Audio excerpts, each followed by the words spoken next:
May 1st, I have defeated the prince of this world. My daughter, my son, by his death and resurrection, my son Jesus has made you alive together with him.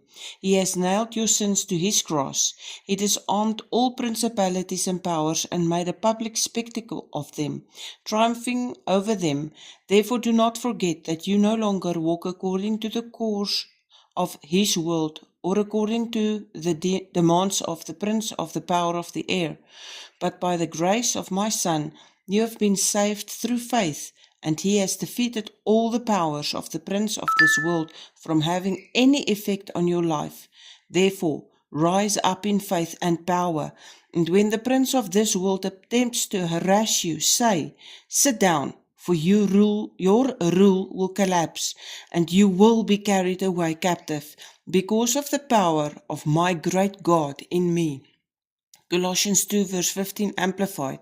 When he had disarmed the rulers and authorities, those supernatural forces of evil operating against us, he made a public example of them, exhibiting them as captives in his triumphal procession, having triumphed over them through the cross. Ephesians 2 verse 2 Amplified.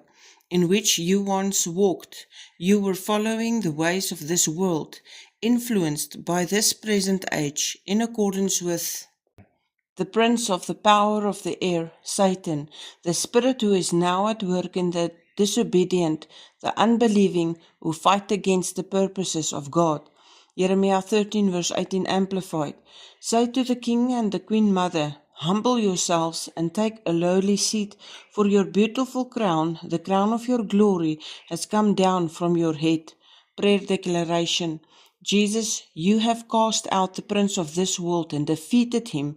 You spoiled principalities and made an open show of them. Because of your great power within me, I bind the power of the air in your name.